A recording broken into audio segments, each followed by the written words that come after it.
Hi, everyone. We wanted to provide for you a little snippet of what our time together was like in Boston and kick that off by celebrating our ST Math Massachusetts schools.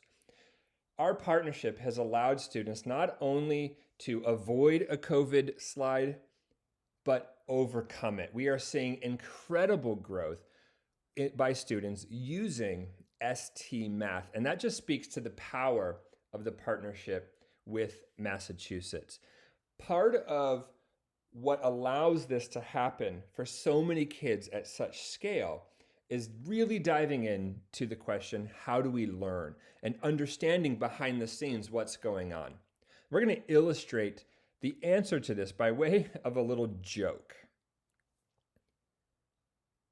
Now, yeah, this is fun, sure, and enjoyable, but the question really here is, why is this funny?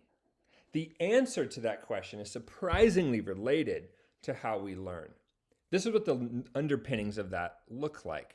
We have these connected webs of ideas or schemas around concepts. In this case, the concept of regular. And on one side, it's the mathematical connections and all the lines that would connect in our brains. And disconnected from that is the fiber.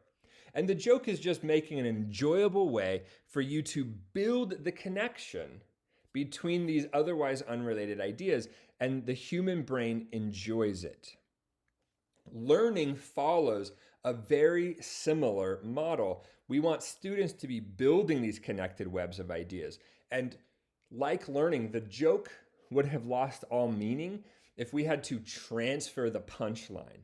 We want students actively building those connected webs, and we can't do it for them.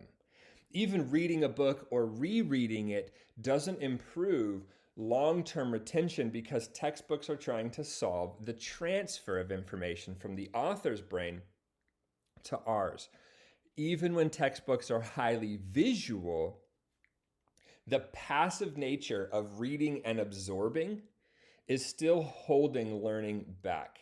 And that's because if we try to transfer learning, we're taking away the opportunity to build it, to build these connected webs of ideas. It's action that will shape them. We are going to build powerful mathematical schemas by how we act and interact with mathematics.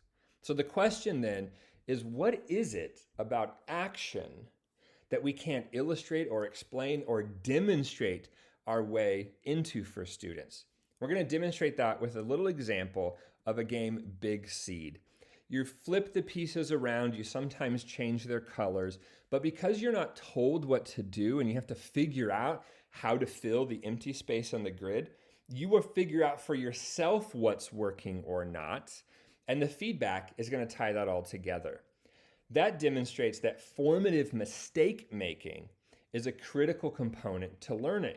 Without formative mistakes, we also can't learn from our successes. And if I'm reading a book, what opportunity did I really have to make a formative mistake? The other is formative feedback. This is that inherent, built-in, natural feedback that animates out why what I did worked or not. And I can't read my way into that. Let me give you a non-math example for a second, because sometimes this feels very inherent. So let's suppose, for example, we're shooting basketball, but as soon as you shoot the free throw, you close your ears, you close your eyes, you plug your ears, and all you know is if you made the shot or not. Now, whether I make it or I miss it, I have no ability to get better at it. I can't replicate my success, and I can't turn any mistakes into successes because I'm missing that inherent feedback. And far too often in math class, this ends up being the approach that students feel. What we at ST Math are saying is, if we can allow math to be something we can touch and feel and interact with as a real thing, student learning can go off the charts. And we're seeing that happen in all of our schools. And as we can lean in to this idea that learning is built, not transferred, just imagine years from now as our students continue to play this and we can continue this partnership with ST Math schools, the amount of mathematical schemas and these deeply connected webs of ideas that all of our students can build.